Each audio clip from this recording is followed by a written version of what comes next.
Yeah, Safin, good morning.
Okay, हम start करते हैं।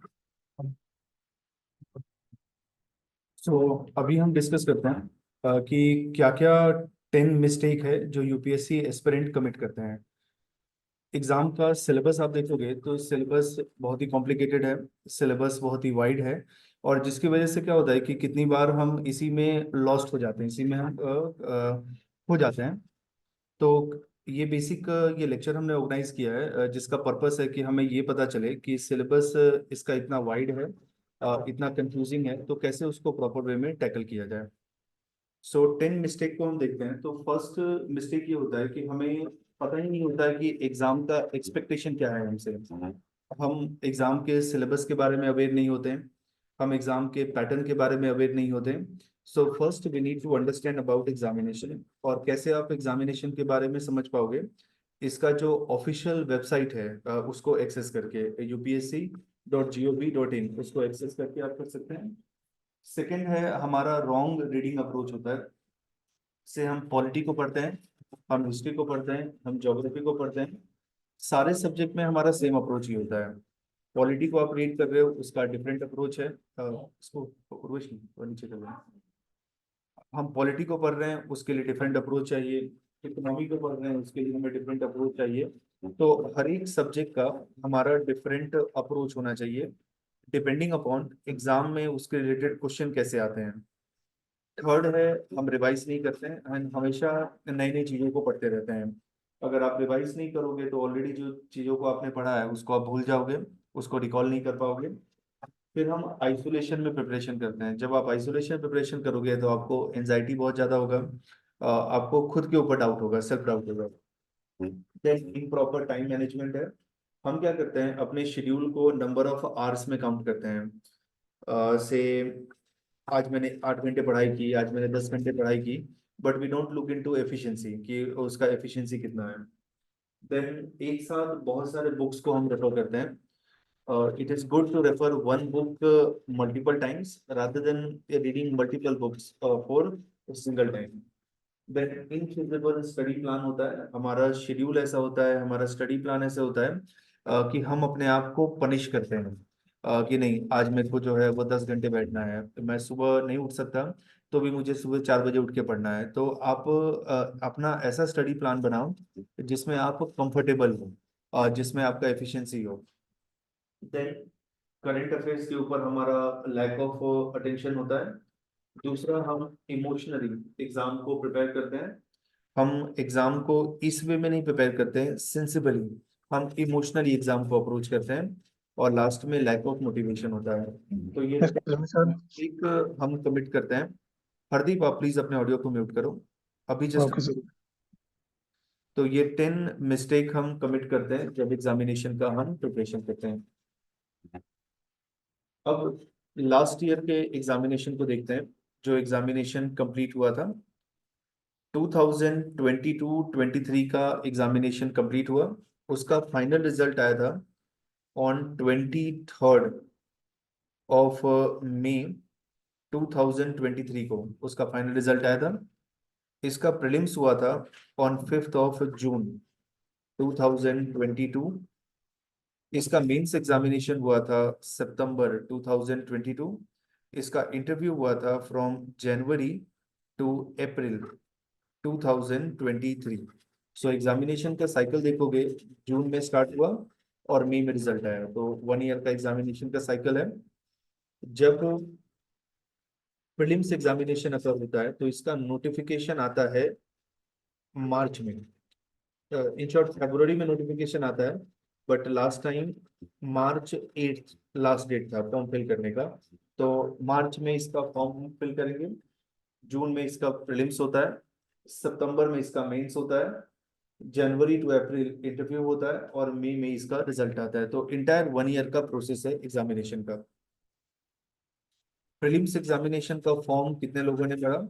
तो 11,35,697 लोगों ने प्रीलिम्स एग्जामिनेशन का फॉर्म भरा। इन शॉर्ट मैं ऐसा कह सकता हूँ कि पूरे इंडिया में इतने लोग एग्जामिनेशन का प्रिपरेशन कर रहे हैं।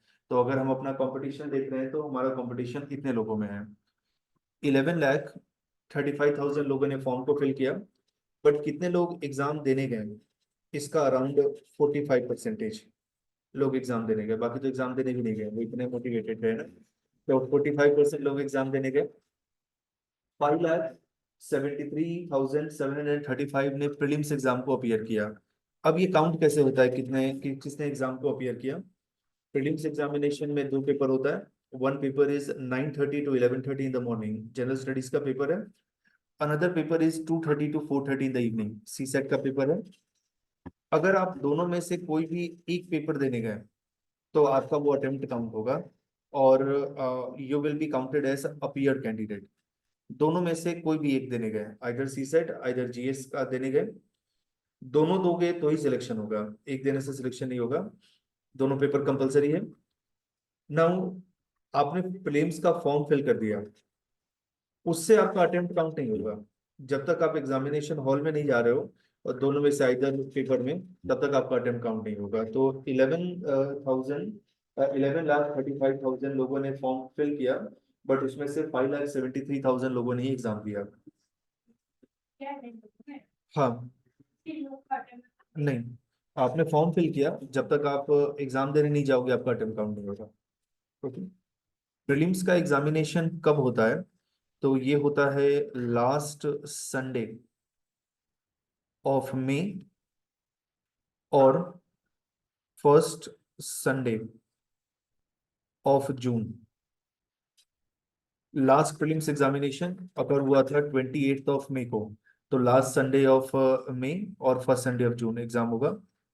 मेंस का एग्जाम कब होता है? थर्ड फ्राइडे ऑफ सितंबर, और ये स्टार्ट होता है सितंबर के मंथ में। और सितंबर ये 5 डे एग्जामिनेशन है, मेंस एग्जामिनेशन। 5,73,735 लोगों ने प्रीलिम्स दिया और उसमें से 30,090 का सिलेक्शन हुआ। तो अब अगर इसमें से आप परसेंटेज को देखोगे तो percentage it is somewhere around 15,000, around 2.5% का सिलेक्शन हुआ है। जितने लोगों ने भी प्रीलिम्स दिया उसका 2.5% का सिलेक्शन हुआ मेंस में। इन लोगों ने मेंस का पेपर दिया। मेंस में टोटल 9 पेपर होता है, 2 लैंग्वेज के पेपर है। एग्जाम का पैटर्न क्या है, एग्जाम का कट ऑफ क्या है, इसका पीडीएफ मैं ग्रुप में अपलोड कर दूंगा इस वर्कशॉप के बाद।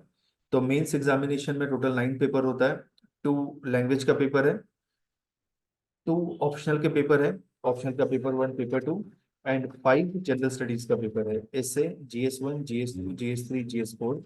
सो 13th, हाँ 5 days, 5 days, हाँ एक दिन में 2 पेपर होते हैं। एक पेपर होगा 9 to 12 PM मॉर्निंग में, और दूसरा पेपर होगा 2 to 5 PM in the evening में, और एक दिन में 2 पेपर होते हैं, तो ऐसे 5 दिन पेपर होगा, टोटल 9 पेपर। 13,090 लोगों ने मेंस दिया, उसमें से 2,529 का इंटरव्यू कॉल आया। यानी जितने लोगों ने मेंस दिया उसके 1/5 का इंटरव्यू कॉल आया, 25% लोगों का कॉल आया। 2,529 लोगों ने इंटरव्यू दिया, और उसमें से 933 लोगों का सिलेक्शन हुआ। यानी जितने लोगों को सिलेक्ट करना होता है उसके 2.5 टाइम ज्यादा लोगों को हम बुलाते हैं इंटरव्यू में। यानी जितने लोगों ने इंटरव्यू दिया उसमें से 40% लोगों का सिलेक्शन होता है अप्रोक्स। सो नाउ अब इन दोनों परसेंटेज को देखो। 5,73,735 लोगों ने एग्जाम दिया, और रफली 900 का सिलेक्शन हुआ। तो ये परसेंटेज हम देखेंगे तो 0.001% से भी कम है। हमें जो है ना वो यहाँ पे पहुंचना है, हमें इस जगह पे नहीं रहना है। एग्जामिनेशन का प्रिपरेशन कैसा है कि बहुत सारे लोग एग्जाम प्रिपेयर करते हैं, और प्रिपरेशन इटसेल्फ ही एक करियर हो जाता है। और वो कैसे करियर हो जाता है? सपोज करो कि अभी आप प्रिपेयर कर रहे हो, आपके दिमाग में डाउट आएगा कि मेरा सिलेक्शन क्यों नहीं हो रहा है, क्योंकि मैं किसी ज्योग्राफिकल लोकेशन पे प्रिपेयर कर रहा हूँ और वहाँ पे उतना गाइडेंस नहीं है। फिर आप क्या सोचोगे कि मैं इंडिया का जो कोचिंग हब है दिल्ली, वहाँ जाता हूँ, थोड़े टाइम के लिए वहाँ प्रिपेयर करोगे। बहुत सारी जो स्टेट गवर्नमेंट है वो ट्रेनिंग प्रोग्राम चलाती है। Punjab government, Maharashtra government, Karnataka government, Gujarat government, अभी उत्तर प्रदेश गवर्नमेंट ये ट्रेनिंग चलाएगी। तो आपको ऐसा लगेगा कि स्टेट गवर्नमेंट जो ट्रेनिंग चला रही है, वो ट्रेनिंग में मैं इनरोल होऊंगा तो मुझे ज़्यादा फायदा होगा। तो फिर आप वहाँ पे इनरोल हो जाओगे। उसके बाद आपको पता चलेगा कि जो भी प्रिपरेशन करना है तो सेल्फ स्टडी ही करना है, तो इसमें आपका 4-5 साल वेस्ट हो गया। तो ये जो मेंटालिटी होता है ना वो हर्ड मेंटालिटी होता है। हर्ड मेंटालिटी क्या है कि इसको हिंदी में भेड़ चाल कहते हैं। जहाँ पे सारे लोग जा रहे हैं तो हमें भी उसी जगह पे जाना है, तो वो हर्ड मेंटालिटी है। तो ये एक कोटेशन है, वो ये कहता है कि following the herd will lead us to slaughter house. Slaughter house को हिंदी में कसाई खाना कहते हैं। तो ये जो 11 लाख लोग प्रिपेयर कर रहे हैं, ये लोग हर्ड मेंटालिटी है। They are nothing but crowd. और इस ये क्राउड कंट्रीब्यूट क्या करता है? ये क्राउड एक यूपीएससी का मार्केट क्रिएट करता है, जिसकी वजह से कोचिंग इंस्टीट्यूशन है, पब्लिशिंग हाउस है, पीजी है, ट्रांसपोर्ट सर्विस है, जेरोक्स की शॉप है, वो सब रन होती है। तो they are nothing but market. हमें जो है वो यहाँ पे पहुंचना है। तो जस्ट इमेजिन करो कि जितने लोग प्रिपेयर करते हैं उसका लेस देन 0.01% एग्जाम को क्लियर करते हैं। अब इसके अंदर भी मैं बाइफर्केशन करूं, all India service, IAS IPS, वो कितना है? तो वो देखोगे तो हार्डली 200 होगा। बाकी 733 कोई group A group B service है। अब आप खुद सोचो, एक तो आपका सिलेक्शन नहीं हो रहा है या आपका सिलेक्शन हो रहा है। जब सिलेक्शन हो रहा है तो क्या कोई ग्रुप बी सर्विस में आपका सिलेक्शन हो रहा है, या फिर आपका सिलेक्शन जो है ऑल इंडिया सर्विस में हो रहा है? अगर ऑल इंडिया सर्विस में हो रहा है तो आपको जो कैडर चाहिए, क्या वो कैडर आपको मिल रहा है, या कोई और भी रैंडमली कैडर आपको मिल रहा है? आपने इंटरव्यू में अपियर किया, इधर आपका फाइनल सिलेक्शन होगा या सिलेक्शन नहीं होगा। आपने मेंस में अपियर किया, इधर आपका इंटरव्यू कॉल आएगा या इंटरव्यू कॉल नहीं आएगा। आपने प्रीलिम्स में अपियर किया, इधर आपका प्रीलिम्स क्लियर होगा या नहीं क्लियर होगा। तो देखो कितने सारे परमुटेशन कॉम्बिनेशन यहाँ पे आ गए। तो फाइनली हमें सिलेक्ट होना है, तो मल्टीपल बार प्रीलिम्स देना ये कोई बहादुरी नहीं है। मल्टीपल टाइम मेंस लिखना ये भी कोई अचीवमेंट नहीं है। सिंपल सा है कि आप एग्जाम क्लियर कर रहे हो या एग्जाम क्लियर नहीं कर रहे हो। तो हमें वो फोकस अपने दिमाग में रखना है। हम क्या करते हैं जब प्रिपेयर करते हैं तो हमेशा अपने आजू बाजू के लोगों से कंपेयर करते हैं कि अच्छा ये 100 लोग मेरे आजू बाजू प्रिपेयर कर रहे हैं, इसको तो इकोनॉमी का एक बेसिक कंसेप्ट भी नहीं आता, लेकिन मेरे को तो पूरा इकोनॉमी आता है। Yes, I am intelligent compare to that person. लेकिन उस पर्सन के साथ थोड़ी कंपटीशन है, आपका कंपटीशन तो ऑल ओवर इंडिया में कंपटीशन है ना। क्या क्या मिस्टेक एस्पिरेंट कमिट करते हैं, तो एक एक करके देखते हैं। Hmm. Yes, yes, time period fix है। लास्ट 5 ईयर के एग्जाम को एनालिसिस करो तो फिक्स है इसका टाइम पीरियड। जस्ट कोविड में डिस्टर्ब हो गया था, तो कोई ऐसा अनप्रेसिडेंटेड इवेंट आ गया जैसे वार हो गया या कोई हेल्थ इमरजेंसी आ गया, तब तो ये शिफ्ट कर सकते हैं, बट यूजुअली इसका ये शेड्यूल है।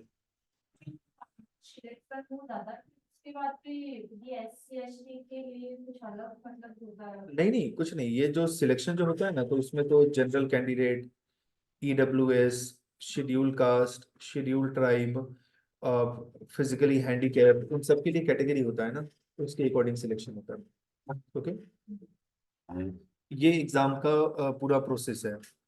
इसका सिलेबस क्या है, इसका पैटर्न क्या है, ये मैं ग्रुप में अपलोड कर दूंगा, आप उसको देख लेना। आई एज्यूम कि आप अवेयर होंगे उसके लेके, तो उसमें मैं टाइम वेस्ट नहीं करता हूँ।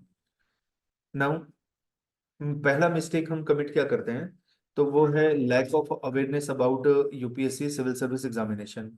से जितने भी लोग अभी लेक्चर अटेंड कर रहे हैं, मैं उनसे पूछूं कि आप में से कितने लोगों ने ऑफिशियल सिलेबस देखा होगा, तो आई थिंक लेस देन 20% लोगों ने ऑफिशियल सिलेबस देखा होगा। क्यों? अगर ऑफिशियल सिलेबस आप देखोगे नहीं तो आपको पता कैसे चलेगा कि एग्जाम का एक्सपेक्टेशन क्या है। आज के टाइम पे we have all the information, सारा इंफॉर्मेशन हमारे पास है, बट ओनली प्रॉब्लम इज उस इंफॉर्मेशन को हम प्रॉपर वे में एक्सेस नहीं कर पाते हैं। तो first of all we are ignorant about pattern of examination, we are ignorant about syllabus of examination, कि एग्जाम का सिलेबस क्या है और एग्जाम का पैटर्न क्या है। सेकंड, जब हम सब्जेक्ट का एनालिसिस करते हैं तो उसका इम्प्रॉपर और स्क्यूड एनालिसिस करते हैं। फॉर एग्जांपल, हिस्ट्री मेरे को पढ़ना है, तो मेरे को ये तो पता होना चाहिए ना कि हिस्ट्री में एग्जाम में क्वेश्चन कैसे आते हैं। सपोज करो कि medieval history, modern history, ancient history, culture, इन सबको मैं ऐड कर दूं और एग्जाम में इसके 10 क्वेश्चन ही आ रहे हैं, लेकिन इसको प्रिपेयर करने में 2.5 मंथ लग रहा है, तो क्या ये वर्दी है? उसके बदले मैं पॉलिटी इकोनॉमी को प्रिपेयर करूं तो उसके ज्यादा क्वेश्चन आते हैं, तो वो जल्दी प्रिपेयर हो सकता है। तो जब आप एनालिसिस करते हो प्रीवियस ईयर क्वेश्चन पेपर को, तो आप ये भी तो देखो कि कौन से सेक्शन में से कितने क्वेश्चन आते हैं। फिर उसके बाद choosing irrelevant and non feasible option. Total 26 optional subject है, और उसमें से एक ऑप्शन सब्जेक्ट हमें सिलेक्ट करना है। History, law, electrical engineering, geography, geology, political science, commerce, etcetera. तो स्टूडेंट हमेशा इसके बीच में पेंडुलम की तरह मूव करते रहते हैं कि मैं एक्स ऑप्शन लूँ, वाई ऑप्शन लूँ, जेड ऑप्शन लूँ। अभी किसी टॉपर का यूट्यूब पे वीडियो देखा, वो तो कह रहा है कि एक्स ऑप्शन ले लो, बहुत अच्छा है, बहुत इजी है। ऑप्शनल हम कोई भी लें, हमें उसको एक एक्सपर्ट की तरह प्रिपेयर करना है। अगर हम उसको एक्सपर्ट की तरह नहीं प्रिपेयर कर पा रहे हैं तो वो ऑप्शनल हमारे काम का नहीं है। ऑप्शनल चूज करने का क्या क्राइटेरिया होना चाहिए? सिंपल सा क्राइटेरिया होना चाहिए कि 500 मार्क्स का दो ऑप्शनल के पेपर हैं, 250 ईच, उसमें 300 प्लस हमें स्कोर करना है। अगर 300 प्लस उसमें स्कोर नहीं कर पाए, वो ऑप्शनल काम का नहीं है। दूसरा, बहुत सारे स्टूडेंट जो हैं वो ऐसे हाइपोथेटिकल क्वेश्चन पूछते हैं कि सपोज करो कि मैंने इंजीनियरिंग किया है और मैंने लिटरेचर से ऑप्शन ले लिया, तो इंटरव्यू में से पूछेंगे कि आपने क्यों लिटरेचर लिया, इंजीनियरिंग क्यों नहीं लिया। तो उसके लिए सबसे पहले इंटरव्यू में जाना पड़ेगा ना, तभी इंटरव्यू में क्वेश्चन पूछेंगे। अगर जाएंगे ही नहीं तो कैसे क्वेश्चन पूछेंगे, है ना? तो पहले तो आप मेंस में मार्क्स लेके आओ, इंटरव्यू तक जाओ, और तब वो क्वेश्चन को फेस करो। पहले क्यों फेस करना है? और दूसरा, वो ऐसा पूछेंगे भी नहीं, अगर इनकेस मान लो पूछ भी लेते हैं ना, तो आपका सिंपल आंसर है कि मेरे को UPSC ने ऑप्शन दिया और मेरे को स्कोर करना था, इसलिए मैंने इसको चूज किया। वो ऐसा थोड़ी बोलेंगे कि नहीं, आपका जो बैकग्राउंड है वही लेना पड़ेगा, या तो चीटिंग है ना। ऐसा कहीं लिखा तो नहीं है उन्होंने कि जो बैकग्राउंड है वही लेना होगा। अब फॉर एग्जाम्पल किसी का फार्मेसी है, तो फार्मेसी तो ऑप्शनल भी नहीं है, तो क्या जो फार्मा वाले हैं वो एग्जाम नहीं देंगे? तो ऐसे हाइपोथेटिकल चीजों में हमें नहीं पढ़ना चाहिए। उसके बाद जो क्वेश्चन पूछे जाते हैं उसका लैक ऑफ अंडरस्टैंडिंग भी है। आप एक काम करना कि अभी मे बी एज्यूम करते हैं कि आप 6-7 मंथ से प्रिपेयर कर रहे हैं, आपको हर टॉपिक के बारे में कुछ कुछ पता है, जैसे मैं कहूँ कोरल रीफ, साइक्लोन, कुछ कुछ आपको पता है। आप 2023 के प्रीलिम्स के पेपर को देखो, आपको बहुत सारी चीज ऐसे टफ लगेगा कि अरे यार, ये मेरे को आता तो है, बट मैं कॉन्क्रीटली इसको सॉल्व नहीं कर पाता हूँ। लेकिन कोई UPSC एग्जाम का प्रिपेयर नहीं कर रहा है, उसके पास ये पेपर लेके जाओ और उसको दिखाओ, अरे ये तो प्रेसिडेंट के इलेक्शन के बारे में पूछा है, अच्छा ये तो साइक्लोन के बारे में पूछा है, ये तो रेनफॉल के बारे में पूछा है, इतना इजी तो पेपर है। यानी उसको पूरे पेपर में से 5-10 वर्ड भी आ गया तो उसको लेगा बहुत इजी है। तो ये पेपर का कैसा होता है कि जो प्रिपेयर नहीं कर रहा है ना, वो बाहर से देखेगा, अरे यार कितने अच्छी चीज ये पूछी है। They have asked about happiness, they have asked about emotion, they have asked about 1857 revolt, कितना इंटरेस्टिंग है। लेकिन जब डिटेल वे में प्रिपेयर करने जाओगे आपको पता चलेगा yes you also know the topic, but आपको उसके निटी ग्रिटी नहीं पता है। तो we need to understand how they are asking question, what type of question they are asking, what is the nature of question they are asking, that we need to understand. तो first we need to be aware about exam. अगर हम exam के बारे में aware ही नहीं है तो हम कैसे इसको प्रिपेयर कर पाएंगे। Preparing for UPSC examination is like marriage, है ना। तो बिना किसी को देखे समझे आप शादी कर लो, है ना, तो मैरिज डिजास्टर हो सकता है ना। लेकिन देखो समझो और फिर मैरिज करोगे तो it can work. So this is the first mistake which aspirants commit, that is lack of awareness about UPSC civil service examination. कोई भी यूपीएससी रिलेटेड इंफॉर्मेशन चाहिए तो इसके ऑथेंटिक वेबसाइट पे जाना, upsc.gov.in, ये इसका ऑफिशियल वेबसाइट है, वहां से मिल जाएगा इंफॉर्मेशन। सेकेंड मिस्टेक हम कमिट करते हैं, हमारा रीडिंग अप्रोच गलत होता है। एक एनालॉजी से मैं कनेक्ट करता हूँ, T20 cricket, test cricket, one day cricket, ये तीनों तो क्रिकेट ही है। इसमें क्या करना है, बैट पे जो बॉल आ रहा है उसको मारना है, बॉल थ्रो करके विकेट लेना है, ये उसके बेसिक्स है ना। लेकिन तीनों में अप्रोच डिफरेंट है ना। से कोई क्रिकेटर टेस्ट क्रिकेट में बहुत अच्छा होगा पर जरूरी नहीं है कि वो T20 में भी अच्छा होगा, और वाइस वर्सा भी करेक्ट नहीं है। तो जब आप सब्जेक्ट को पढ़ रहे हो हर सब्जेक्ट का अप्रोच डिफरेंट है। लाइक ऑप्शनल को आप पढ़ रहे हो, you have to read like an expert. Language paper को पढ़ रहे हो, you have to read 10th standard level. जब आप जीएस को पढ़ रहे हो तो जीएस को आपको एक लेमैन की तरह पढ़ना पड़ेगा। हम क्या करते हैं, जीएस के टॉपिक का ओवर एनालिसिस कर देते हैं, और जीएस के टॉपिक में पीएचडी कर लेते हैं, और ऑप्शनल का टॉपिक जो है वो सुपरफिशियल वे में करते हैं। So we are not able to establish interconnection between subject and topic. For example, geography is connected with history, history is connected with polity, polity is connected with economy, तो वो हमें पता होना चाहिए। दूसरा, lack of practice from exam perspective है। हम क्या करते हैं, कोई भी रैंडम इधर उधर से मॉक क्वेश्चन हम उठाते हैं और लिखना चालू कर देते हैं। लेकिन हमें ये भी तो देखना है ना कि एग्जाम में क्वेश्चन कैसे आते हैं। तो जब आप कोई भी रैंडमली क्वेश्चन इधर उधर से उठाओगे और आंसर करने लगोगे तो वो आपका आंसर राइटिंग प्रैक्टिस नहीं होगा, आपका हैंड राइटिंग प्रैक्टिस हो जाएगा। तो हमें आंसर राइटिंग प्रैक्टिस करना है ना, हैंड राइटिंग प्रैक्टिस तो करना नहीं है। उसके बाद हमारा इम्बैलेंस और सब्जेक्टिव ओपिनियन होता है। फॉर एग्जांपल, कोई मेरे से पूछे कि रिजर्वेशन सिस्टम के बारे में बताओ, तो मैं क्या होता हूँ, बहुत पैशनेट हो जाऊंगा और उसके बारे में मैं डिबेट करूंगा। आपके इमोशनल साइड में यूपीएससी इंटरेस्टेड नहीं है। यूपीएससी इंटरेस्टेड नहीं है कि आपको रिजर्वेशन से फायदा हुआ, रिजर्वेशन से नुकसान हुआ। वो इंटरेस्टेड है कि रिजर्वेशन के बारे में ऑब्जेक्टिव वे में आप एनालिसिस कैसे करते हो। यानी रिजर्वेशन से अगर फायदा हुआ तो उसका एविडेंस क्या है, रिजर्वेशन से नुकसान हुआ तो उसका एविडेंस क्या है। तो हमारा सब्जेक्टिव ओपिनियन नहीं होना चाहिए, मेरे बायस, मेरे इमोशन, मेरा अपब्रिंगिंग, मेरा बैकग्राउंड, ये सब वहां पे नहीं आना चाहिए। और इसमें यूपीएससी हमें ओपिनियन उस चीज के बारे में पूछेगा जो कंट्रोवर्शियल होगा। तो जैसे अभी से आप देखो कि अयोध्या में राम मंदिर का कंस्ट्रक्शन हो रहा है ना, तो what you think about it positively and negatively, but हमें लॉजिकली देखना है। उसके बाद एग्जाम का पेस बहुत ज्यादा चेंज हो रहा है। एक फैक्ट आपको बताता हूँ, 2021 से पहले जो एग्जामिनेशन था और अभी प्रेजेंटली जो एग्जामिनेशन है उसमें अराउंड 70-80% का चेंजेस है। तो अगर कोई 2021 के पेपर को ध्यान में रख के प्रिपेयर कर रहा है, आज के टाइम पे उसका सिलेक्शन होना इम्पॉसिबल है। एग्जाम डेली चेंज हो रहा है।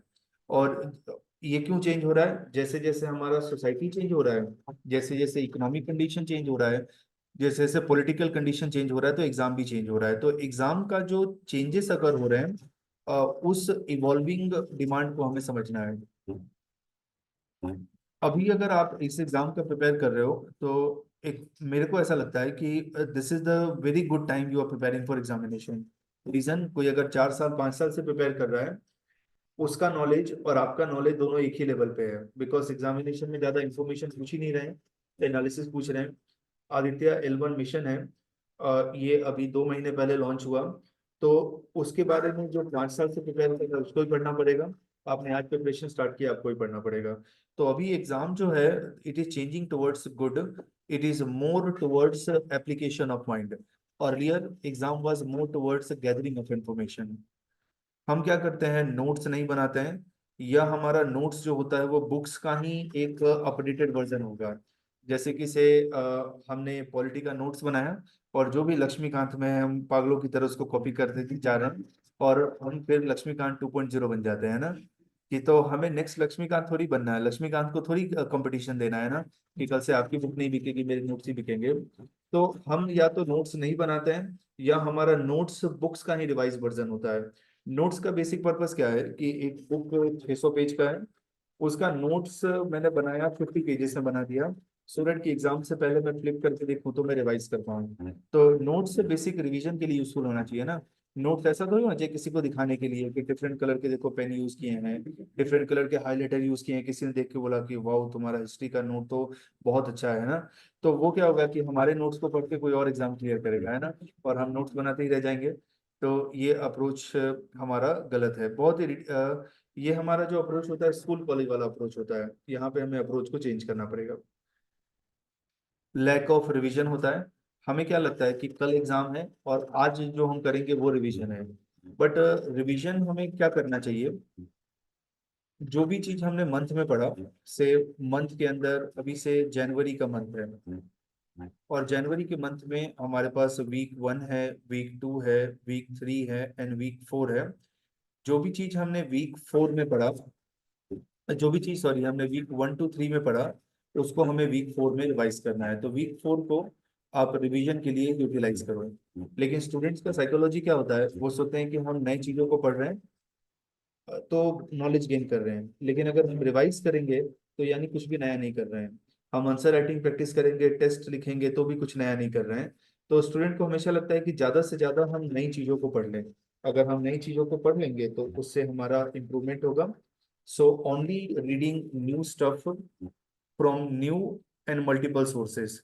हम पुरानी चीजों को रिवाइज नहीं करते, रिवीजन करते भी हैं तो हाफ हार्टेडली रिवीजन करते हैं, नो रिवीजन होता है, इरेगुलर रिवीजन होता है।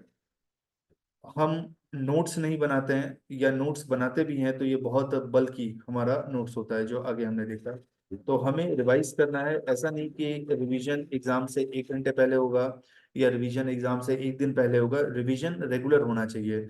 जो भी आप पुराना पढ़ रहे हो उसको कंसोलिडेट करना है, और फिर नई चीजों को पढ़ना है। ऐसा नहीं है कि पूरे टाइम नई चीजों को ही पढ़ते जाना है और पुरानी चीजों को भूलते जाना है। आपने जो दिसंबर में पढ़ा वो आप जनवरी में भूल जाओगे, जनवरी में जो पढ़ा वो फरवरी में भूल जाओगे। उसके बाद हम आइसोलेशन में प्रिपेयर करते हैं। तो आइसोलेशन में हम प्रिपेयर करते हैं कि हमारे पास ग्रुप ऑफ सीरियस स्टूडेंट नहीं होता है। हम सोचते हैं कि यार ये सब तो नॉन सीरियस है, इनको तो कुछ भी नहीं आता, मेरे को बहुत कुछ आता है, तो इनके साथ बैठ के प्रिपेयर नहीं करना, मेरा टाइम वेस्ट होगा। So we are not having group of serious student. दूसरा, जब हम ग्रुप स्टडी करते भी हैं तो ग्रुप स्टडी हमारा डेविएट हो जाता है कि अरविंद केजरीवाल ने क्या बोला, राहुल गांधी ने क्या बोला, नरेंद्र मोदी ने क्या बोला, और हम पर्सनल हो जाते हैं ना। तो हमारा जो ग्रुप स्टडी होना चाहिए वो कंस्ट्रक्टिव होना चाहिए। हम लोग जब प्रिपेयर करते थे तो हम लोग ने एक रूल बनाया था कि अभी पढ़ते वक्त हम कुछ भी डिस्कस नहीं करेंगे, और अगर डिस्कशन करना भी होगा तो वो एकेडमिक वे में करेंगे। अगर कोई भी नॉन एकेडमिक डिस्कशन लेके आता है तो हमने फाइन इम्पोज किया था कि अभी किसी ने भी अगर बीच में बात किया या किसी ने भी नॉन एकेडमिक डिस्कशन किया तो इवनिंग में अब उसको डिनर के लिए सबको लेके जाना पड़ेगा। तो ऐसे करके 3-4 दिन तक इसको हमने फॉलो किया, फिर सब लोग लाइन पे आ गए, फिर everybody was studying in a discipline manner. तो अब क्या होता है कि हम ग्रुप स्टडी 5 घंटे के लिए करते हैं, उसमें 1 आवर कंस्ट्रक्टिव होता है, बाकी 4 आवर वेस्ट होता है। हम लॉट्स ऑफ पुलिस चीजों के बारे में बात करते हैं। तो या तो आप ग्रुप स्टडी मत करो, या ग्रुप स्टडी कर रहे हो तो आप सबको डिसिप्लिन रहना है। अगर वो नहीं रहोगे तो it is not going to work. Social media के ऊपर टू मच एंगेजमेंट है। इंस्टाग्राम के ऊपर किसी ने इन्फोग्राफिक अपलोड कर दिया, ट्विटर पे कुछ चल रहा है, फेसबुक पे, यूट्यूब पे, पूरे दिन अपने कान में ईयरफोन डाल के और हम यूट्यूब पे कोई ना कोई वीडियो देखते रहते हैं। और हमें लगता है कि instead of reading about world war 1, बहुत सारे ग्राफिक्स वाले वर्ल्ड वॉर 1 का एक वीडियो देख लेते हैं। तो फिर जिसके यूट्यूब चैनल से आप वीडियो देख रहे हो तो उसका व्यू तो बढ़ रहा है, लेकिन आपको कुछ नुकसान होगा, क्योंकि आपको तो एग्जाम में कंटेंट लिखना है ना। आप एग्जाम में थोड़ी जाके उनको कहोगे कि एक काम करो, मेरे को एक ऑडियो वीडियो का आप सेटअप दो और मैं आपको बताऊंगा कि वर्ल्ड वॉर कैसे हो रहा है। You have to write in a pen and paper. तो वैसे ही प्रिपेयर करना पड़ेगा। तो सोशल मीडिया पे बहुत ज्यादा हम इंगेज हैं, हमारा ग्रुप डिस्कशन जो हो रहा है वो उतना सीरियस नहीं हो रहा है। इम्प्रॉपर टाइम मैनेजमेंट है। हम ओवर थिंकिंग में बहुत सारा टाइम वेस्ट कर लेते हैं कि अच्छा क्या मिस्टेक हो रहा है। एक काम करते हैं, कल से स्टार्ट करेंगे। अच्छा अभी जनवरी 1 आ रहा है, 2024 में अच्छे से स्टार्ट करेंगे। एक काम करता है, फर्स्ट डेट से स्टार्ट करेंगे, मंडे से स्टार्ट करेंगे। और ऐसे करके हम कभी स्टार्ट नहीं कर पाते हैं। तो हम बहुत सारा टाइम जो है वो प्लानिंग में बनाते हैं। जब मैं प्रिपेयर करता था तो एक मेरा रूममेट था, वो क्या करता था, रोज नए शेड्यूल को बनाता था। और शेड्यूल को माइक्रोसॉफ्ट वर्ड में बनाता था, अच्छे से फॉन्ट दे दिया, इफेक्ट दे दिया। और उसके बाद वो एक पेज पेन ड्राइव में कॉपी करता था और प्रिंटर के पास जो जेरोक्स की शॉप थी वहां पे प्रिंट आउट के लिए लेके जाता था। तो जब हम लोग जाते थे वो जेरोक्स वाले के वहां, तो कहता है कि आपका रूममेट तो पूरे टाइम प्लान ही बनाते रहता है ना, कितना प्लानिंग करता है वो, है ना। और उसके रूम में आप देखोगे तो एक पूरा वॉल था जिसमें इतने सारे उसने नोटिस बोर्ड लगाए हुए थे, है ना, कि my dream is to become IAS, you have to wake up in the morning, you should understand why you want to give examination. So I don't think कि मोटिवेशन यहाँ से आता है। Motivation should come from within. Every day when you wake up आपको पता होना चाहिए कि why you are preparing for examination. ये एग्जाम क्लियर होगा तो what difference you are going to make to the society. और वो आपको इंकरेज करेगा ना, वो आपको मोटिवेट करेगा कि आप टाइम वेस्ट ना करो। तो हमें टाइम को वेस्ट नहीं करना है। हम क्या करते हैं कि पूरे टाइम हम पढ़ते रहते हैं। जैसे सुबह 8 बजे से हमने स्टार्ट किया पढ़ना, रात के 10 बजे तक पढ़ते रहते हैं। लेकिन वो क्वालिटी रीडिंग नहीं होता है। वो हम बुक के सामने बैठे हुए हैं, लेकिन बुक्स में जो है उसको हम एब्जॉर्ब नहीं कर पाते हैं। तो हमारा क्वालिटी स्टडी टाइम ये होना चाहिए। मेरे को ऐसा लगता है कि जब भी आपको लगे कि आप कंसंट्रेट नहीं कर पा रहे हो, आप फोकस नहीं कर पा रहे हो, तो आप क्या करो, रेस्ट ले लो थोड़ा। और रेस्ट ऐसे मत लो कि टीवी जाके देखो, मोबाइल देखो, आप सिंपल सो जाओ या फिर कहीं पे घूमने चले जाओ। तो ऐसे आप फ्रेश फील करेंगे और उसके बाद रीस्टार्ट करो। लेकिन हम क्या करते हैं कि इसे अभी पढ़ने का मन नहीं कर रहा है, रेस्ट ले रहे हैं, तो मोबाइल में हाफ एन आवर 1 आवर देखते हैं। उसके वजह से हमारा ब्रेन भी इंगेज है, हमारा हैंड भी इंगेज है, हमारे आईज भी इंगेज है। और फिर जब हम वापस पढ़ने बैठते हैं तो और थक जाते हैं, क्योंकि ये हमने कुछ एक्टिविटी किया ना, रेस्ट थोड़ी किया। या फिर कोई फिजिकल गेम आप खेलते हो तो उसमें जा सकते हो, cricket, volleyball, anything you can play. हम कंसंट्रेशन से और फोकस से नहीं काम कर पाते हैं अभी के टाइम पे। सोशल मीडिया का इतना इवोल्यूशन हुआ तो वन थिंग जो हम मिस करते हैं, और वो मिस करते हैं कि फोकस। हमारा हम we are very distracted generation, because हम एक जगह पे कभी फोकस नहीं कर पाते हैं और हमारा दिमाग एक ही टाइम पे मल्टीपल जगह भागते रहता है। जैसे अभी हम लोग लेक्चर अटेंड कर रहे हैं, तो बहुत कम लोग होंगे जिनका 100% फोकस लेक्चर में होगा, बाकी हम मेंटली कहीं पे प्रेजेंट होंगे। और जो लोग ऑनलाइन है वो तो फिजिकली भी कहीं भी जा सकते हैं, तो उसका कोई प्रॉब्लम नहीं है। फिर हम एक साथ मल्टीपल चीजों को करते रहते हैं और ट्राई करते हैं कि हम सब चीज में एक्सेल कर लें। अब इसका एक एग्जांपल बताता हूँ। एक मेरा स्टूडेंट है, अभी वो एग्जामिनेशन UPSC का दे रहा है।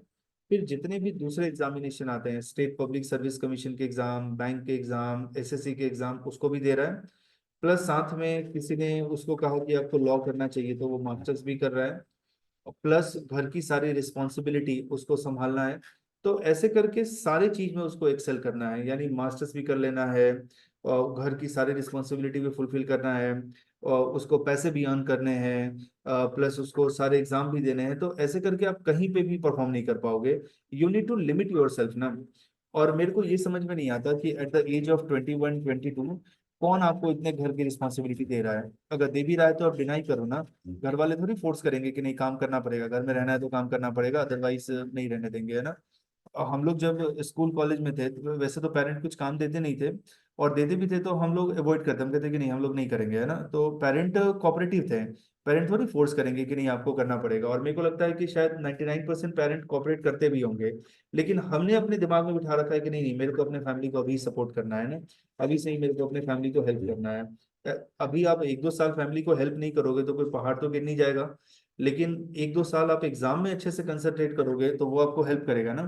तो ये मत सोचो कि आपको हर चीज में अभी एक्सेल करना है। आप एग्जाम पे फोकस करो और उसके रिलेटेड एक्टिविटी में फोकस करो।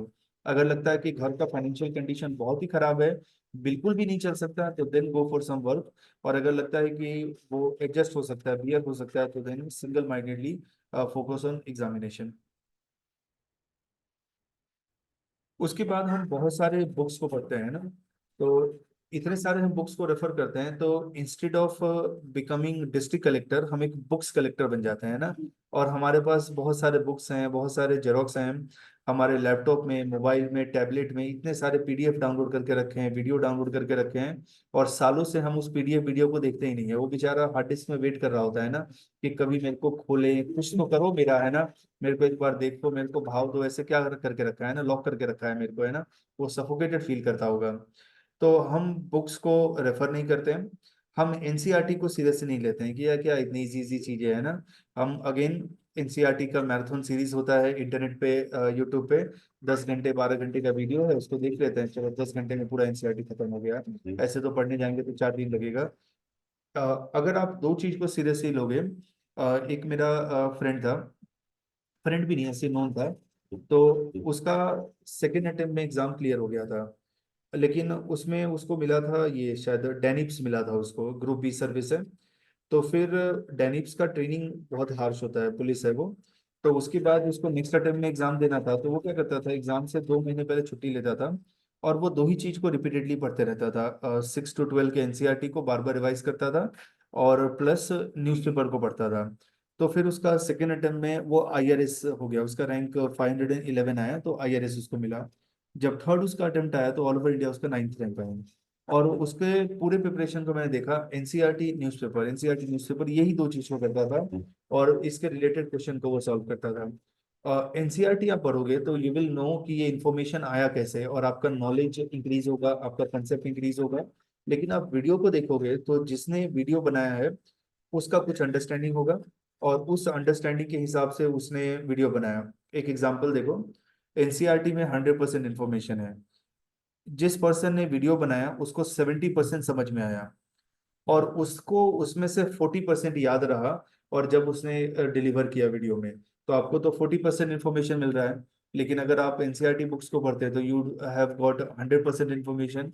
तो बुक्स ऑथेंटिक सोर्स है, तो उसको पढ़ोगे तो डेट विल हेल्प। हम बहुत सारे सोर्सेज से पढ़ने लगते हैं, हम डाउनलोड करते हैं, परचेज करते हैं, बहुत सारे मटेरियल को परचेज करते हैं। अभी कैसा है कि अगर आप पूरे यूपीएससी के मार्केट को देखोगे, तो इसका कमर्शियल साइज में आपको बताता हूँ, तो सिर्फ दिल्ली और एनसीआर में ये 40,000 करोड़ का मार्केट है। और अगर ऑल ओवर इंडिया का मैं ले लूँ, तो एक प्रोजेक्शन में करूँ तो समवेयर अराउंड 60-70,000 करोड़ का ये पूरा मार्केट होगा। तो बहुत सारे ऐसे पोर्टल आपको मिलेंगे जहाँ पे 400 रुपये में टेस्ट सीरीज है, जहाँ पे 7,000 रुपये में फाउंडेशन कोर्स है, जहाँ पे 10 रुपये में कोई मटेरियल है। तो उनको एक्स्ट्रा तो कुछ करना नहीं है, जस्ट वहाँ पे अपलोड करना है, और वो लोग वॉल्यूम में प्ले करते हैं, कि अगर 1,000 लोगों ने इसको डाउनलोड कर लिया तो we will get this much rupees. तो हमें उस कमर्शियल एजेंडा में नहीं फॉलो होना है, कि एक सब्जेक्ट के लिए 10-10 पीडीएफ को रेफर कर रहे हैं, या एक सब्जेक्ट के लिए 10-10 पब्लिशर की बुक को रेफर कर रहे हैं। मिनिमम बुक्स को पढ़ना है, बट मल्टीपल टाइम उसको रिवाइज करना है। एक ही सब्जेक्ट के लिए मल्टीपल यूट्यूब के वीडियो देख रहे हैं। आप क्या करो कि एनसीईआरटी बुक्स को पढ़ो, न्यूज़पेपर को पढ़ो, जहां पे भी आपको समझ में नहीं आता यूट्यूब पे कोई भी रैंडमली वीडियो देख लो, किसी एक चैनल को स्टिक मत रहो, या जो रिकमेंडेशन में आते हैं उसके ऊपर मत जाओ, नहीं तो ऐसे आपका बहुत टाइम वेस्ट होगा। फिर दूसरा हम क्या सोचते हैं कि अभी बुक्स पढ़ने का मन नहीं कर रहा है, एक काम करते हैं, वर्ल्ड वॉर 1 का एक वीडियो देख लेते हैं। तो हम क्या करते हैं, अपने एकेडमिक एक्टिविटी को और इंटरटेनमेंट को दोनों को साथ में मिक्स कर देते हैं, कि वीडियो देखेंगे, थोड़ा इंटरटेन भी हो जाएंगे और कुछ लर्न भी कर लेंगे। लेकिन उससे दोनों पर्पस सॉल्व नहीं होता है। अगर आपको इंटरटेन ही होना है तो क्यों वर्ल्ड वॉर 1 का वीडियो देखना है, कुछ और देखो ना, कोई स्टैंड अप कॉमेडियन का वीडियो देखो आप। और आपको पढ़ना ही है तो वर्ल्ड वॉर 1 से तो लास्ट 10 साल में 2 क्वेश्चन आए, और उसके लिए 1 आवर इन्वेस्ट कर रहे हो, लेकिन पॉपुलेशन में लास्ट 10 साल में 10 क्वेश्चन आए, तो उसको करो ना अच्छे से, वो ज्यादा रिटर्न देगा आपको। सो हम बहुत सारे मटेरियल को परचेज करते हैं, बहुत सारे मटेरियल को रीड करते हैं। मिस्टेक 7, हमारा इनफिजिबल स्टडी प्लान होता है। बहुत सारे लोग अपने गोल में फेल क्यों होते हैं, क्योंकि उनका गोल ऐसा होता है जो नॉन अचीवेबल है। जैसे कि से आज किसी को वेट लूज करना है, और उसका वेट है 100 kg, और उसने डिसाइड किया कि मैं एक वीक के अंदर अपना वेट 50 kg लेके आऊंगा। हो ही नहीं सकता, बायोलॉजिकली पॉसिबल नहीं है। तो एक वीक के बाद वो फ्रस्ट्रेट हो जाएगा ना। लेकिन वैसे सोचे कि एवरी मंथ मैं 2 kg को लूज करूंगा, by end of this year I will lose my 30-40 kg weight. Possible है। तो हमारा गोल ऐसा होना चाहिए कि जो प्रैक्टिकल हो, जो अचीवेबल हो। लेकिन हमारा गोल ऐसा होता है कि प्रैक्टिकल होता ही नहीं है। जैसे जनवरी में मैंने प्रिपरेशन स्टार्ट किया, तो क्या मैं 2024 क्लियर कर सकता हूँ? अगेन बहुत सारे ऐसे लोग हैं, clear exam in 10 days, clear exam in 100 days, 100% guarantee आप एग्जाम को क्लियर कर सकते हो। तो मुझे लगता है आई कैन डू। इनफैक्ट मैं आपको बताता हूँ कि मार्केट में इतने सारे लोग ऐसे हैं कि आप एग्जाम से एक दिन पहले भी उनके पास जाओगे, then also they will take guarantee कि आपका एग्जाम क्लियर हो जाएगा, है ना। But this is not possible. तो हमारा गोल ऐसा होना चाहिए कि जो भी हमने डिसाइड किया है, फॉर एग्जांपल 2025 में हमने डिसाइड किया एग्जाम को क्लियर करना, तो अभी से हम कैसे इसको छोटे छोटे टारगेट्स में ब्रेक करें, सो डेट 2025 में हम एग्जाम को क्लियर करें। हम अपने अचीवमेंट को आवर्स में काउंट करते हैं। आज मैंने 10 घंटे पढ़ाई की, 12 घंटे पढ़ाई की, 20 घंटे पढ़ाई की, लेकिन उस 10 घंटे में क्वालिटी स्टडी कितने टाइम के लिए था, ये भी तो आपको देखना है ना। तो हम अपने अचीवमेंट को नंबर ऑफ आवर्स में काउंट करते हैं। से आपने इजी सब्जेक्ट को स्टार्ट किया प्रिपरेशन करना। पहले हमने सोसाइटी को प्रिपेयर किया, या पहले हमने प्रिपेयर किया इंटरनेशनल रिलेशन को, या पहले हमने प्रिपेयर किया एथिक्स को। तो पहले इजी टॉपिक को प्रिपेयर करो, और फिर आप टफ टॉपिक में चले जाओ। लेकिन हम क्या करते हैं, पहले टफ टॉपिक को ले लेते हैं, पहले ज्योग्राफी को ले लिया, पहले हिस्ट्री को ले लिया, और 4 महीने तक यही कर रहे हैं ना। तो हमें लग रहा है कि हिस्ट्री और ज्योग्राफी खत्म नहीं हो रहा है, तो बाकी सिलेबस कैसे खत्म होगा। और फिर प्रीवियस ईयर क्वेश्चन देख रहे हैं, तो उसमें कुछ समझ में नहीं आ रहा है कि क्या है। तो पहले इजी टॉपिक को लो और उसके बाद टफ टॉपिक को लो। पहले इजी सब्जेक्ट को लो, उसके बाद टफ सब्जेक्ट को लो। और सब्जेक्ट के अंदर भी पहले easy topic and then tough topic, ऐसे हमें लेना है। हमारा प्रायोरिटी कैसे डिसाइड होगा कि प्रीवियस ईयर क्वेश्चंस को देखना, और उसमें कौन से टॉपिक से कितने मार्क्स आए हैं, उसके हिसाब से हमारा प्रायोरिटी डिसाइड होना चाहिए। जिस टॉपिक से ज़्यादा मार्क्स आए हैं, ज़्यादा क्वेश्चंस आए हैं, उस टॉपिक को पहले लेना है। जिस टॉपिक से कम मार्क्स के क्वेश्चन आ रहे हैं या कम क्वेश्चन आ रहे हैं, उसको बाद में लेना है। उसके बाद करंट अफेयर्स पे हमारा लैक ऑफ अटेंशन होता है। पूरे साल हम न्यूज़पेपर नहीं पढ़ते हैं। हम क्या सोचते हैं, एग्जाम से पहले किसी कंपाइलेशन को पढ़ लेंगे, एग्जाम से पहले किसी यूट्यूब वीडियो को देख लेंगे, और करंट अफेयर्स का प्रॉब्लम सॉल्व हो जाएगा। इससे आपको इंफॉर्मेशन मिलेगा, but you will not get knowledge. So हम न्यूज़पेपर को पढ़ते ही नहीं है। और न्यूज़पेपर को जब पढ़ते हैं तो बहुत ज्यादा पढ़ लेते हैं, मैट्रिमोनियल कॉलम भी नहीं छोड़ते हैं ना। हम सोचते हैं कि क्या पता 4 साल 5 साल के बाद जरूरत पड़ जाए, है ना। और अभी क्या चल रहा है इसमें पता होना चाहिए। तो नो रीडिंग ऑफ न्यूज़पेपर और too much reading of newspaper is not good. एक न्यूज़पेपर को हम पढ़ रहे हैं तो वो 1 आवर से ज्यादा हमारा टाइम नहीं लेना चाहिए। अगर 1 आवर से ज्यादा वो टाइम ले रहा है, तो विच मीन्स हमारा अप्रोच ठीक नहीं है, और हम टाइम वेस्ट कर रहे हैं। न्यूज़पेपर में एक डायरेक्ट रिलेशन है। अगर कोई टॉपिक आपको बहुत इंटरेस्टिंग लगे, तो वो टॉपिक काम का नहीं है। अगर वो टॉपिक आपको लगे बहुत ही बोरिंग है, तो वो टॉपिक हमारे काम का है। तो जैसे रेड सी के अंदर हौतीस ने अटैक किया, या ईरान ने बलूचिस्तान रीजन पे अटैक किया, पाकिस्तान ने रिटालिटरी अटैक किया, ये हमारे काम का है ना। बट अरविंद केजरीवाल राहुल गांधी पे क्या कमेंट कर रहे हैं, राहुल गांधी प्राइम मिनिस्टर पे क्या कमेंट कर रहे हैं, ये इंपॉर्टेंट नहीं है हमारे लिए। तो anything which is interesting is not important. हम रीड करते हैं, वॉच करते हैं, लिसन करते हैं, अननेसेसरी स्टफ को, रिसोर्सेज को हम डिस्कस करते हैं। तो ये ठीक नहीं है। आप अपने रिसोर्सेज को लिमिट करना, और रिसोर्सेज क्या है, न्यूज़पेपर को पढ़ना है, और उसमें जो भी टॉपिक समझ में नहीं आए गूगल सर्च कर लो, और जो भी ठीक वीडियो लगे, या कोई ठीक ब्लॉग लगे, या कोई फोटो लगे, उसको देख लो। कोई एक वेबसाइट पे स्टिक रहना जरूरत नहीं है। या फिर अगर आपके कंप्यूटर में आर्टिफिशियल इंटेलिजेंस सर्च है, एआई सर्च है, तो अपने ब्राउजर में गूगल क्रोम में आता है, तो उसमें एआई सर्च इनेबल कर दो। तो आप जब भी टॉपिक को टाइप करोगे, तो उसके जो बेस्ट कंटेंट है या मोस्ट पॉपुलर कंटेंट है, वो आ जाएगा। तो आपको एक जनरल आइडिया मिल जाएगा। और हमें टॉपिक पे पीएचडी तो करना नहीं है कि जैसे कि रेड सी के बारे में इतना पता होना चाहिए कि नेक्स्ट फॉरेन मिनिस्टर हम बन जाए। इतना तो होना नहीं चाहिए। हमें इतना पता होना चाहिए कि 10 लाइन लिख पाए एग्जाम में, इनफ है ना। उससे ज्यादा पूछेंगे भी नहीं। हर एक टॉपिक पे पीएचडी करना भी ठीक नहीं है। और ये कब होता है, जो जब टॉपिक हमारे बैकग्राउंड रिलेटेड है। मैं एक एग्जांपल आपको बताता हूँ। और स्कूल से मेरे को ज्योग्राफी में बहुत ज़्यादा इंटरेस्ट था। और जब एग्जाम का प्रिपरेशन मैंने स्टार्ट किया तभी भी मैंने से ज्योग्राफी ऑप्शन लिया। तो जब मैंने अपना फर्स्ट प्रीलिम्स का एग्जाम दिया तो मेरा प्रीलिम्स क्लियर नहीं होता है। और उस समय ज्योग्राफी के अराउंड 16 क्वेश्चन थे। और मेरे 15 क्वेश्चन उसमें रॉन्ग हो जाते हैं, और this was only the reason जिसकी वजह से मेरा उस साल क्लियर नहीं हुआ। अब रीजन क्या था कि ऑप्शनल में मैंने बहुत डीपली ज्योग्राफी पढ़ा था। स्कूल में 6 स्टैंडर्ड से जब से ज्योग्राफी इंट्रोड्यूस हुआ, I was very deeply interested. तो उसके जो भी क्वेश्चन होते थे मैं उसको ओवर एनालिसिस करता था। अच्छा ये है, ये ऐसा तो नहीं होगा, इसका ये होगा, इसका वो होगा, और इस चक्कर में रॉन्ग हो जाता था। तो जीएस में ओवर एनालिसिस सुसाइडल है। उसके बाद फिर मैंने क्या किया, मेरे को ये समझ में आया कि जीएस के लिए जब मैं ज्योग्राफी पढ़ रहा हूँ मेरा एक बहुत ही लेमन अप्रोच होगा। और जब मैं ऑप्शनल के लिए पढ़ूंगा तो मेरा एक्सपर्ट अप्रोच होगा। तो मैंने क्या किया, अपने ज्योग्राफी के लेवल को जीएस में थोड़ा नीचे किया। और उसके बाद फिर जब सॉल्व करने लगा तो मतलब एक्यूरेसी इंप्रूव होने लगा। तो प्रॉब्लम कहाँ होता है कि जब हम किसी सब्जेक्ट को बहुत अच्छे से जानते हैं तो हमारा हमारे अंदर एक ये होता है, बिहेवियरल इशू होता है कि हम उसको बहुत डिटेल में चले जाते हैं। जैसे कोई कॉमर्स बैकग्राउंड का है तो वो इकोनॉमी में चला जाएगा, कोई साइंस बैकग्राउंड का है तो science and technology, environment geography में चला जाएगा। तो आपको रिस्ट्रेन करना है। तो मैं क्या करता हूँ कि बुक में जितना दिया हुआ है प्लस न्यूज़पेपर से कनेक्ट करता हूँ। और उतना समझने के लिए जो इन्फॉर्मेशन चाहिए वो वही रखता हूँ। ज्यादा फिर मतलब उसी के अंदर इन्फॉर्मेशन नहीं रखता हूँ। तो जिससे क्या होता है कि एग्जाम में क्वेश्चन सॉल्व करना इजी हो जाता है। बट अगर मैं हर टॉपिक पे पीएचडी करने जाऊंगा तो ये मेरे लिए बहुत डिफिकल्ट होगा। उसके बाद करंट अफेयर्स को हम एग्जाम से पहले ही प्रिपेयर करते हैं। एक काम करते हैं, पहले पॉलिटी कर लेते हैं, हिस्ट्री कर लेते हैं, ज्योग्राफी कर लेते हैं। एग्जाम से 2 महीने पहले करंट अफेयर्स कर लेंगे। तो ये ऐसा हमें नहीं करना है, ये हमें रेगुलर करना है। करंट अफेयर्स, आंसर राइटिंग, ये दोनों हमें रेगुलर करना है। नाइन्थ मिस्टेक, हम इमोशनली प्रिपेयर करते हैं एग्जाम को लेकर, है ना।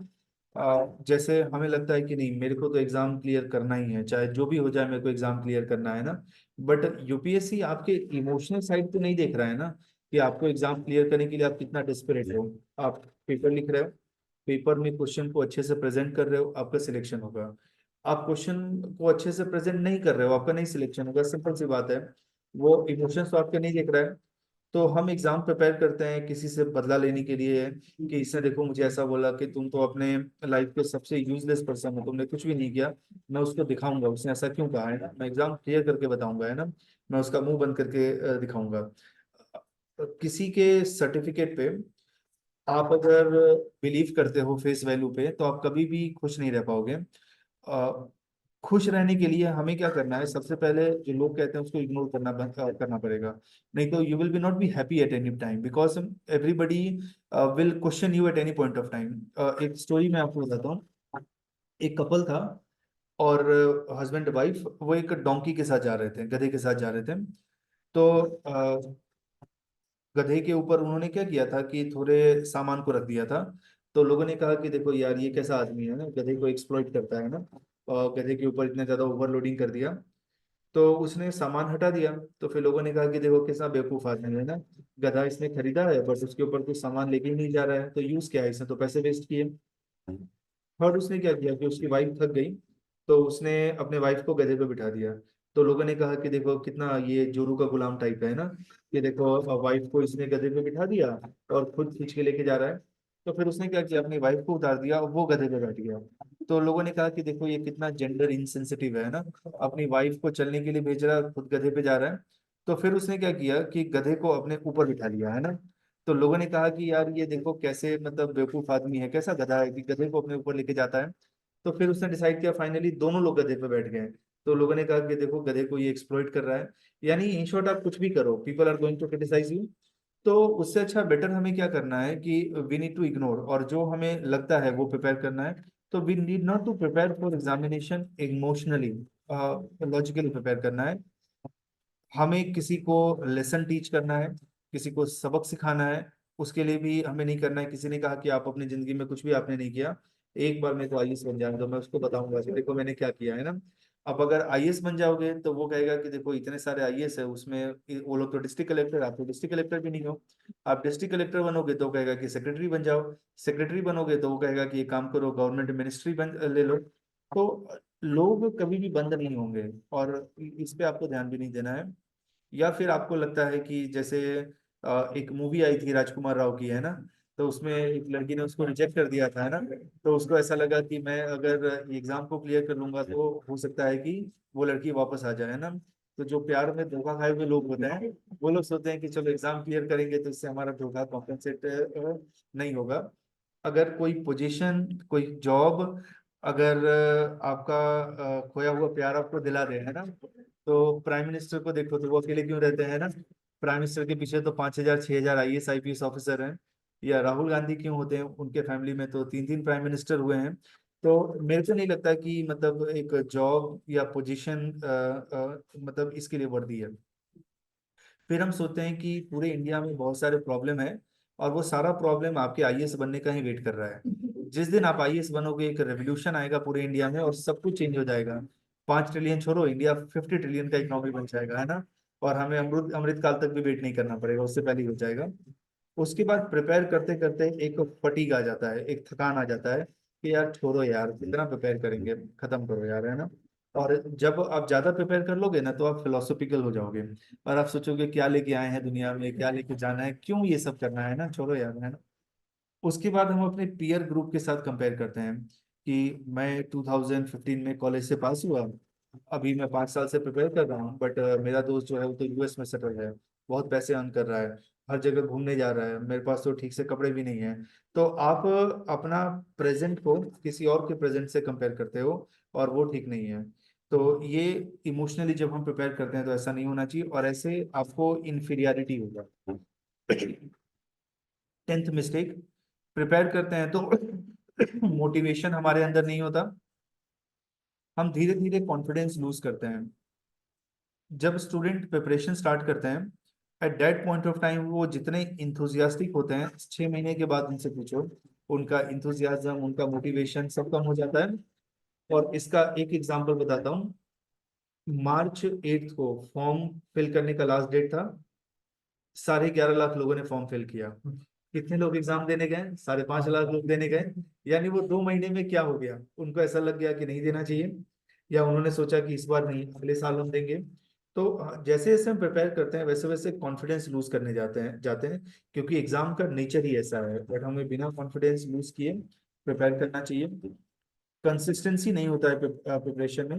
आज क्या किया कि यूट्यूब पे कोई वीडियो देख लिया रात के 12 बजे, इतने मोटिवेटेड हो गए कि रात के 12 बजे से लेके 5 बजे तक हमने पढ़ाई की कि आज तो आईपीएस बन ही जाना है चाहे जो भी हो जाए ना।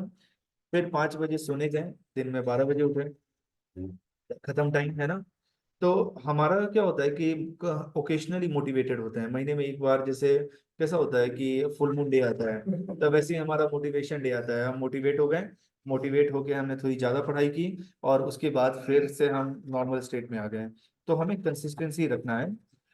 एक मैंने कोटेशन पढ़ा था, वो कोटेशन ऐसा था कि tell me one mantra of success and that is consistency. If you are not consistent you are not going to be successful, be it any field. Then preparation का हमारा पर्पस क्या है? रॉन्ग पर्पस होता है preparation का। जैसे क्यों आपको, हाँ एक और मैंने कोटेशन पढ़ा था, वो कोटेशन ऐसा था कि if you are doing any work for money then your approach is wrong, do that work to create difference in the world. कि आप जो भी काम कर रहे हो उससे वर्ल्ड में डिफरेंस क्या क्रिएट होगा। अब क्वेश्चन ये राइज होता है कि क्या एक पर्सन की लाइफ में डिफरेंस होगा या 1000 पर्सन की लाइफ में डिफरेंस होगा, but what ever you do उसका वर्ल्ड में कुछ ना कुछ डिफरेंस होना चाहिए। हमारा पर्पस क्या होता है? जैसे गवर्नमेंट के अंदर जॉब सिक्योरिटी है, गवर्नमेंट के अंदर जो है वो से गुड मनी है, गुड अथॉरिटी है। जॉब सिक्योरिटी कहीं पे नहीं है। अगर आप अच्छा काम करोगे तो हर जगह जॉब सिक्योरिटी है। कितने लोग जो हैं वो इनफॉर्मल सेक्टर में भी बहुत अच्छा पैसा अर्न करते हैं। आप अच्छा काम नहीं करोगे तो कहीं पे भी जॉब सिक्योरिटी नहीं है। सो हमारा पर्पस रॉन्ग नहीं होना चाहिए, या सोसाइटी में रिस्पेक्ट के लिए। मेरे को ये बताओ कौन गवर्नमेंट ऑफिसर को रिस्पेक्ट देता है? सामने देता होगा, है ना। जैसे कोई पुलिस आया तो उसको आपने रिस्पेक्ट दिया, तो इसका मतलब थोड़ी कि जेन्युइनली आप उनको रिस्पेक्ट कर रहे हो। वो तो आपके सामने है, उनके पोस्ट देख के हम रिस्पेक्ट कर रहे हैं ना। पीवी नरसिम्हा राव के बारे में अभी एक बुक आई है और उनके बारे में बहुत क्रिटिकल कहा गया है ना। तो एक मैं डिबेट देख रहा था तो उसमें कहा गया कि अभी जो प्राइम मिनिस्टर हैं उनके बारे में कोई ऐसा बुक नहीं आया कि जो उनके बारे में क्रिटिकल कह रहा है ना। तो जो दूसरा पैनलिस्ट था उसने कहा कि जब नरसिम्हा राव प्राइम मिनिस्टर थे तभी भी उनके बारे में कोई ऐसी बुक नहीं आई थी जो उनके बारे में क्रिटिकल कहता है। यानी जब वो प्राइम मिनिस्टर से हट जाते हैं 5-10 साल के बाद जब उनका इन्फ्लुएंस खत्म हो जाता है तब उनके बारे में बहुत सारा ऐसा इन्फॉर्मेशन आता है ना। तो अभी कोई क्यों लिखेगा प्राइम मिनिस्टर के बारे में क्रिटिकल, सारा अथॉरिटी तो प्राइम मिनिस्टर के पास है। कल पता नहीं कौन सा गवर्नमेंट का डिपार्टमेंट उनके घर पे इन्वेस्टिगेशन करने आ जाए। सो जब प्राइम मिनिस्टर इंडिया का सबसे हाईएस्ट पोजीशन है उनके वहां पे जॉब स्टेबिलिटी नहीं है तो कहाँ पे जॉब स्टेबिलिटी होगा। तो आप जब वर्क करोगे तो जॉब स्टेबिलिटी है, आपको रेस्पेक्ट मिलेगा, नहीं करोगे तो नहीं है, सिंपल। उसके बाद यूपीएससी एग्जाम का प्रिपरेशन तो कर रहे हैं बट एक काम करते हैं चुपके से क्लास 3 के भी सारे एग्जाम देते हैं ना। आईबीपीएस का, एसएससी का, बैंक पीओ का, जितने भी एग्जाम अर्थ पे एग्जिस्ट करते हैं सबको दे देना है ना। एवरी संडे को हमें एग्जामिनेशन सेंटर के बाहर रहना है, कोई ना कोई एग्जाम तो देना ही है ना। तो प्रिपेयर कर रहे हैं यूपीएससी का लोगों को बताने के लिए है ना। लेकिन अंदर तो हमें पता है कि हम एक पुलिस सब इंस्पेक्टर का भी एग्जाम दे रहे हैं, कांस्टेबल का भी एग्जाम दे रहे हैं, कुछ भी चलेगा, एक जॉब मिलना चाहिए बस। गवर्नमेंट जॉब मिलना चाहिए, चाहे वो कॉन्ट्रेक्चुअल जॉब हो लेकिन मिलना चाहिए, क्लास 3 का हो, प्यून का हो, मिलना चाहिए। तो ऐसे नहीं चलेगा। आप अपने गोल को रोज डाइल्यूट कर रहे हो ना। एक दिन सोच रहे हो कि ऑल इंडिया सर्विस का करना है और दूसरे दिन जो है आप क्लास 4 के एग्जाम को दे रहे हो, तो ऐसे नहीं चलेगा। एक काम करो, क्लास 1 का प्रिपेयर कर रहे हो तो सॉरी ऑल इंडिया सर्विस का कर रहे हो तो उसके रिलेटेड कोई एग्जाम दे दो ना। जैसे स्टेट पब्लिक सर्विस कमीशन का क्लास 1-2। बट ज्यादा नीचे जाने का क्या सेंस बनता है। ऐसे अर्थ पे हमेशा आपके लिए थाउजेंड्स ऑफ अपॉर्चुनिटी है, लेकिन उसमें से वो अपॉर्चुनिटी चूज करो ना जिस अपॉर्चुनिटी में आपको लगता है परफॉर्म कर सकते हैं। तो ये 10 मिस्टेक है जो स्टूडेंट यूपीएससी का प्रिपरेशन करते हैं वो कमिट करते हैं। इसमें कुछ भी डाउट है यू कैन आस्क, कुछ भी डाउट कंफ्यूजन क्वेश्चन है, या इसमें से कोई भी मिस्टेक को आप कमिट करते हो, अ, या इसमें से मल्टीपल मिस्टेक को आप कमिट करते हो तो you need to correct yourself. Selection जो होता है सर वो वैकेंसी के अकॉर्डिंग होता है। यस, जितना वैकेंसी है उसके अकॉर्डिंग होगा ना। ऑनलाइन किसी को डाउट है यू कैन आस्क।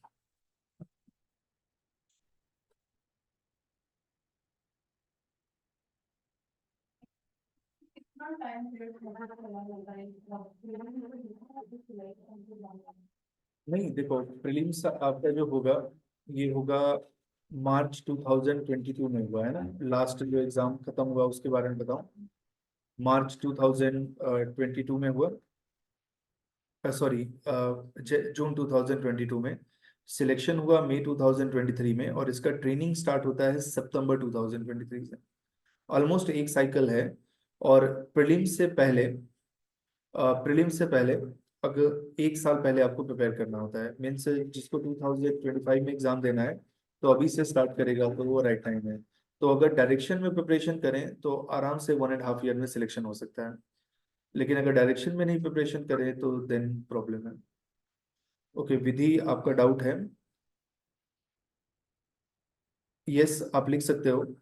देखो आंसर्स में कोटेशन लिखोगे ना तो वो उतना फ्रूटफुल नहीं होगा क्योंकि आंसर का लेंथ कम होता है।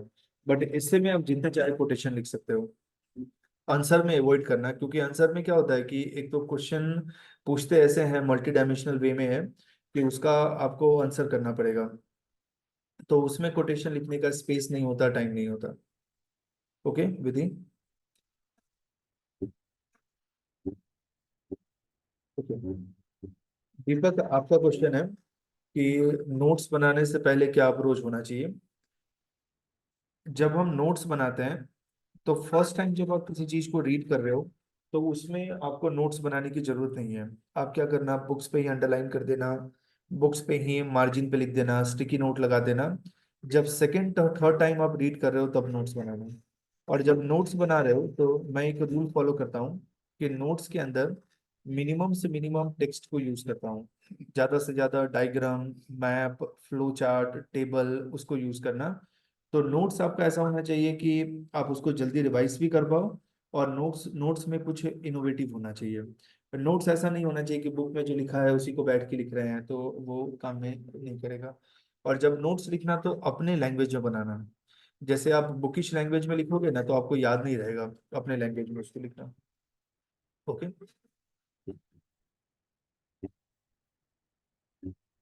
विधि, यस। देखो, आंसर जब आप लिख रहे हो ना, अभी जो हमारा वीक 1 का मेंटरशिप का हुआ था, तो उसका मैं मॉडल आंसर रिलीज करूंगा तब आपको बताऊंगा। तो इंट्रोडक्शन में हमें क्या करना होता है, उसके कीवर्ड को एक्सप्लेन करना होता है, बॉडी में उसके मेन पार्ट को हमें लिखना होता है, और कंक्लूजन में हमारे ओपिनियन को लिखना होता है। शिवानी, अभी वीक 1 और वीक 2 का पेपर अपलोड कर दिया है ग्रुप में, तो आप उसको लिख के सबमिट कर देना। तो एक बार आपके पेपर को मैं देख के फिर बता दूंगा आपको। ओके शिवानी। और आंसर राइटिंग में कैसा है कि आप जब तक स्टार्ट नहीं करोगे आपका इंप्रूवमेंट नहीं आएगा। ओके शिवानी। और किसी को कुछ डाउट ऑनलाइन? तीन की तीन की ऐसे तो तुम्हारे आंसर गलत रहता है। यस, ऐसे हमारे पास टोटल 28 डायरेक्टिव है। डायरेक्टिव डायरेक्शन सेट करेगा हमारे आंसर का। ओके, तो ऐसे ठीक है, मैं बता दूंगा आपको, है ना, इसका कल रख लें। ठीक है, कल मैं बता दूँ, कल लेक्चर के बाद बता दूंगा। ठीक है, ऑनलाइन किसी को और कुछ डाउट है, यू कैन आस्क।